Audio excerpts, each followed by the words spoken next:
Welcome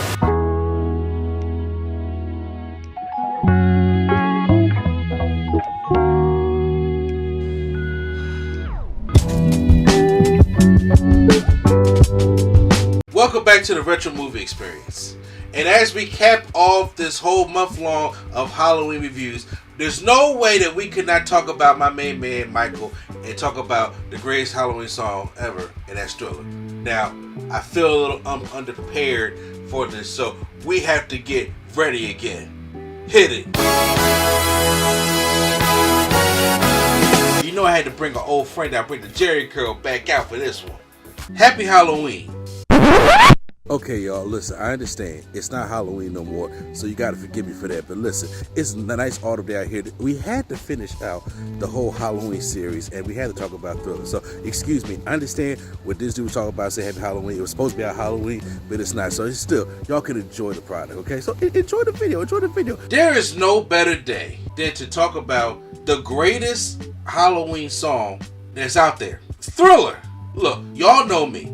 As many times y'all probably watch this channel, y'all know my love for Michael. I'm a huge Michael Jackson fan, all the way from his J5 days. I love the Jackson 5, growing up to the Jacksons, going into his solo career from Off the Wall Thriller, all the way to death. Okay, there's a lot of Michael Jackson content I have on my channel. Now, I'm not a Michael Jackson only channel, but I do have a lot of content on there, so you guys know how much of a fan I am of Michael Jackson. And I'm also sitting here patiently waiting for that new trailer that's will be dropping in November. Again, this video was recorded way before we got the news, so yes, the trailer did actually drop. So I'm letting y'all know right now, that trailer was fucking awesome. Go check out the reaction, stuff like that, but understand that what this guy's talking about here, that's past tense. He don't even know nothing. But right now, that trailer was out, so make sure y'all go check that out as well. Of the Michael movie starring his nephew, Jafar Jackson. Jafar, I know you got big shoes to fill, but I got confidence you're going to do great. Now, it's been some years since I talked about Thriller. I actually have a Thriller review up from years ago that we all did the podcast. And honestly, I felt as though what we talked about in the review was good, but it was missing a little bit of something. But what really drove me to this was I was sitting back and I was looking through my phone. And it just came across the top 25 Halloween songs of all time. I'm like, well, this is easy for me. This should be easy for you. I'm like, okay, I know. If Thriller's not number one, at least top 5. We got some great Halloween songs. There's the Monster Mash out of that classic song from the 60s. There's Ray Parker Jr. in Ghostbusters. That's up there, obviously. You even got some theme songs like the Addams Family theme song. Rockwell's Someone's Watching Me. There are a lot of great Halloween songs, but there's a dang Thriller though, you know? So easily, I'm looking through there and I'm like, well, let's see what the Thriller is placed at.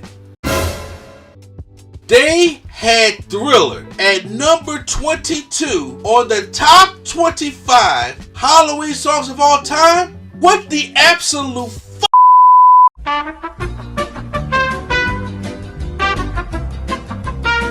Please tell me 21 other songs that fall into that. Anybody, please. 22, 21, 25. Thriller. They play Thriller every Halloween. Everybody. It's the greatest Halloween song. He made Thriller. Thriller. Now listen, I know I shouldn't take Billboard seriously because they do say this to piss you off. I'm tired of them not putting respect on Mike's name. First of all, people don't really realize, kids today don't realize who the fuck Michael Jackson was. Like, the impact of Michael Jackson, this man was global. Every continent knew who Michael Jackson was. You had to be deep in the rainforest not to know who Michael Jackson was. And even then, if you were, he'll find you and y'all sing Earth Song together. There were people that used to crowd in stadiums just to have Michael Jackson impersonation contests. Not Mike himself. People dressed up as Mike. 10,000 motherfuckers came to see Michael Jackson, and he wasn't there. Just a bunch of people, they came to see people look like Michael Jackson. Do you understand how fucking insane it is? If one of your friends say, hey man, it's a weekend contest coming up where a bunch of grown adults look like The Weeknd. You want to go? You would say, get out of my house. Every year around Halloween Thriller, there's always tons of people in festivals and in the streets doing the Thriller dance. Even at Havenhurst, his son Prince be hosting the Havenhurst, the Thriller night at Havenhurst. Is a Halloween party based on Thriller at his house. Ain't nobody going to Rockwell or Ray Parker Jr.'s house for Halloween. You're not going to door at Rockwell's house right now. He probably thinks it's DoorDash. So what I'm going to do to cap off the month that I have with all my horror Halloween themed retro reviews is I'm going to talk about the greatest Halloween song on the greatest album of all time. We are going to talk about Michael Jackson's Thriller. Okay, look, before we even get into the video, like really dive into Thriller, we got to understand how Thriller even came to be. See, back in 1979, Michael Jackson and Quincy Jones, they did Off the Wall, and it was a success. It was selling 8 million copies by 1982. At this point in time, Michael was the best-selling black artist up until that time. But Michael, however, he was kind of disappointed. He was mad. He felt that him and Quincy Jones, they had a great album. Off the Wall slaps, okay? There's not a lot of artists today that can still compete with Off the Wall. Everybody trying to catch Thriller. Some can't even catch with Off the Wall. They felt as though they should have won Grammy for Record of the Year. I would think so.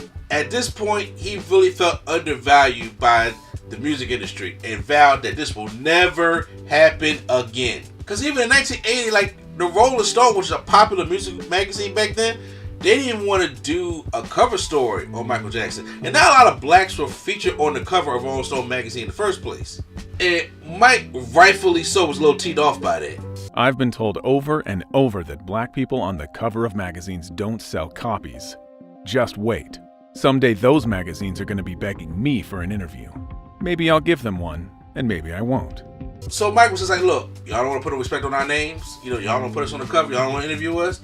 I'm going to create something so big that y'all can't even ignore it. And I ain't just talking about like a regular, because you know, most albums, they got like the 2 good hits on there, maybe even 3, and the rest is all filler. We got a lot of albums. I got a lot of albums back there that got the same thing. But Mike's like, no, you don't have to do a greatest hits album. Why can't every song on the album be a hit?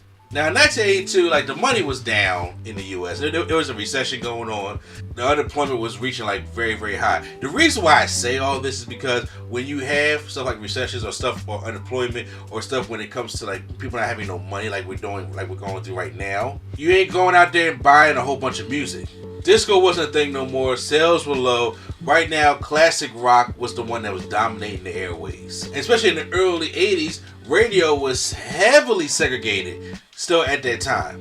You only had a couple channels, especially where we had in Philly, where you could listen to certain, or if you want to hear any type of black music, you had to turn on those stations. And most of the airplay was dominated by white people, so when it came to us, we were putting them subgenres. So in other words, when it came to all black music, hip-hop and R&B was all in one section. So you turn to that channel, and especially up until a point, Power 99 used to be that station. Number 1 for the most hip-hop and R&B, it's Power 99 FM. Carter Sanborn and Wendy at 8:06 now. So the whole approach to the whole Thriller album was to make something that can't be ignored so it can beat that discrimination and be like universal, so no matter what radio stations listen to it, what person is listening to it, no skin color or creed or culture, you can't ignore this shit. Now, that was just the little bit of the backstory going into what the album is. But now, we ain't talking about the album. We're talking about Thriller. Rod Temperton, who wrote a lot of the songs on Off the Wall, also worked on Thriller with Quincy Jones as well. And they were trying to figure out a song that was supposed to be like the album name also. And then Rod Temperton came out with the song Starlight. Now, when Thriller 4 just came out, I heard they put a version of Starlight on there, like the original demo for Starlight on there. Honestly, it's Thriller with different words.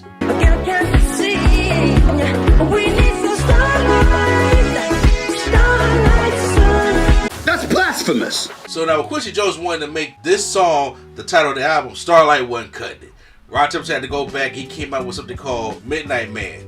Quincy like, okay, stay with me now. You in the right direction, But that ain't it just yet. One night, Ron Templeton was sitting in the bed. He was like, "Oh, bam! I see it. I hear it. I see the word.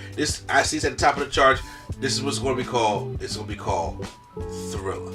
Michael Jackson was into horror movies, and especially in that time in the early '80s, he was into a movie called American Werewolf in London. His idea of Thriller, he kind of wanted to do something like that, actually turn himself into a werewolf, which is now entering John Landis. John Landis is a very famous director, especially known for a lot of his movies. He did direct American Werewolf in London, but John Landis is also known for other movies such as Blues Brothers, Coming to America, Animal House, etc., along with American Werewolf by London. So at this time, we didn't really have any type of big directors directing music videos. I thought, I don't want to do a video. They're commercials to sell records. That's not my interest. And then I thought, well, wait a minute. It'd be fun to shoot a musical number correctly. And I went home and I wrote a script that would be a 2-reeler. And I brought it back and he loved it. He said, though, the only difference was he said, "Can the zombies dance?" Now, with it being a horror theme type of song, Ron Templeton decided to bring in a horror icon, Vincent Price, to do a spoken word that he had put in the song, and that Vincent Price only took him 2 takes to do. Vincent Price's part in that song is still iconic to this day. Creatures crawl in search of blood to terrorize y'all's neighborhood. Now, at first, Epic Records didn't even want to release Thriller as a single. Thriller was already, the album was already hot, but then it fell off the Billboard 200. It was like, okay, it had its time up there. Okay, time to move on. Mike like, nah, we ain't done. No, we gonna put me back up there. We ain't done just yet. Epic like, nah, nobody want to hear no song about no monsters right now. This mature album is not ready for such a novelty song like that. Can y'all believe that shit? That Thriller wasn't supposed to be a single?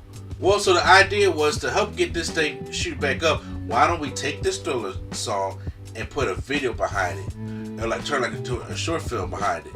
And they came with this idea that came from like a budget of like $500,000. Epic said, "Hell no, we ain't doing that." But at most, with your little project, we will only give you about $100,000. So in order to get the rest of the money, the idea was to make an hour-long behind-the-scenes type of documentary, which was called The Making of Thriller.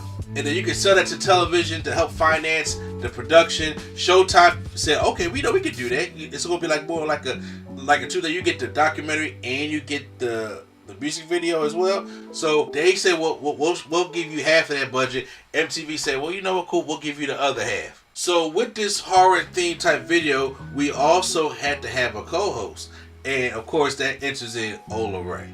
Ola Ray was a model back in the day as well. And she has had quite an upbringing herself. She actually has a book out, and I recommend you guys go check that out because I plan on checking it out and reading it myself. And a lot of things that she's experienced in Hollywood and things that she has experienced in the industry is written in that book. So and I know she has quite a story to tell. But she got the role as playing Michael's girlfriend in Thriller, playing 2 versions. Because believe it or not a lot of people think that Ola Ray is the girl that's in the 1950s, because in the beginning of Thriller, you have the girl from the 1950s and then you have the girl from the 80s. Ola Ray plays both parts, and you'd be surprised how many people think that's a whole different girl. It's the same girl. A lot of people do not know that that's me as well. They think it's a different girl. So I'm like, okay, if you think that's a different girl, then I did what I was supposed to do.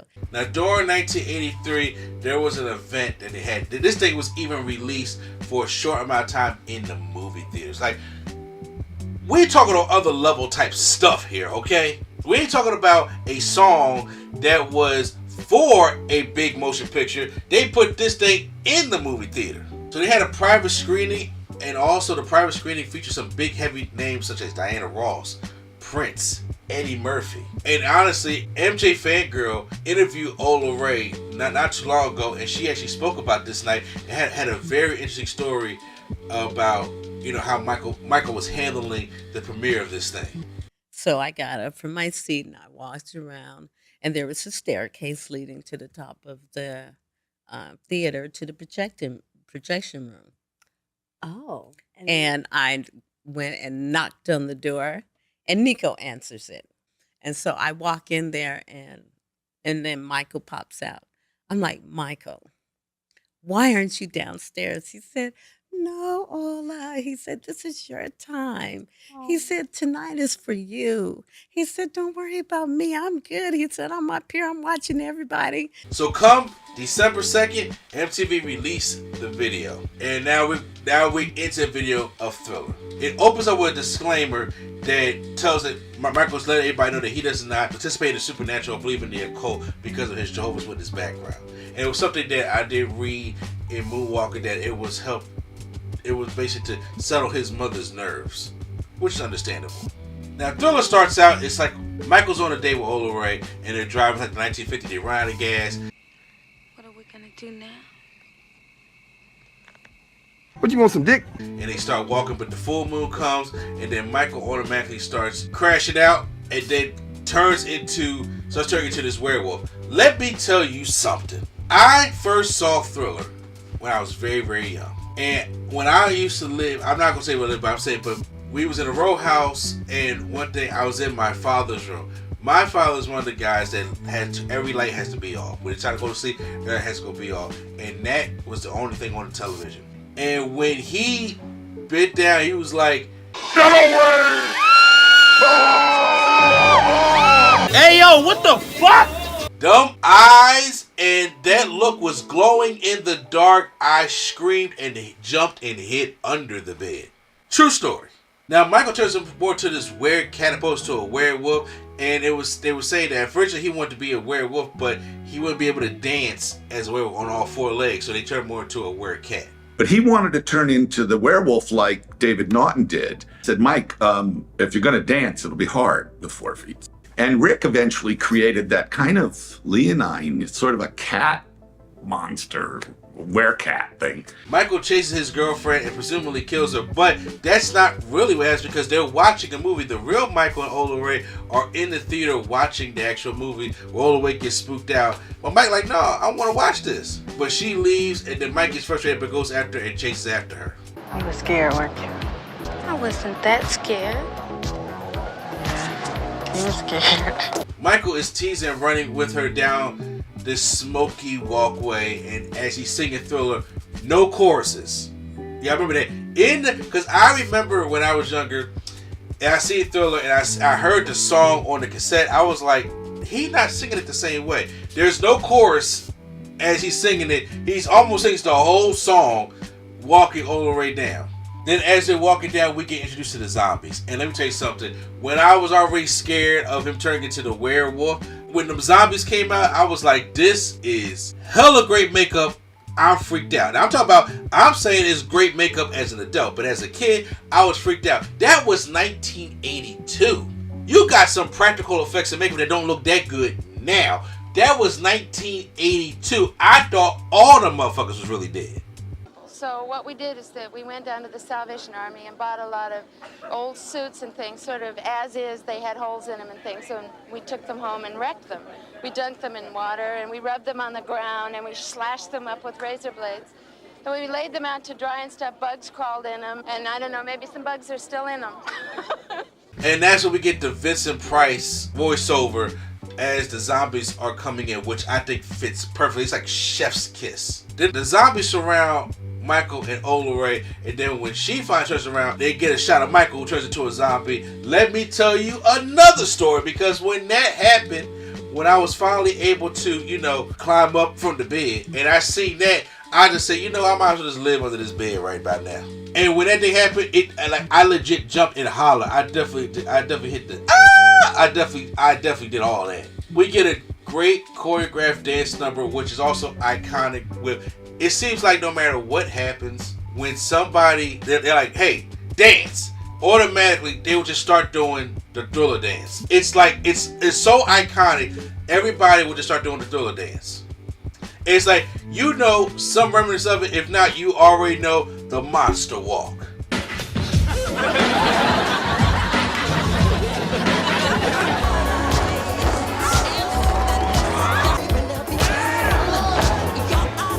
Then Michael goes back to regular Michael, and we just get the dancing zombies, and it was great. This is where we just get all chorus of the song. Choreography was just great in this whole thing. Michael had the zombies pop locking.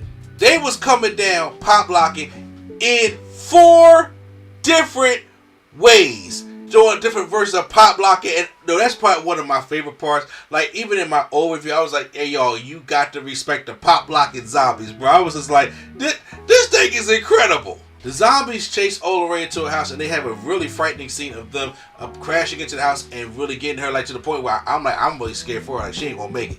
But Michael just grabs her, it's like, what's the problem?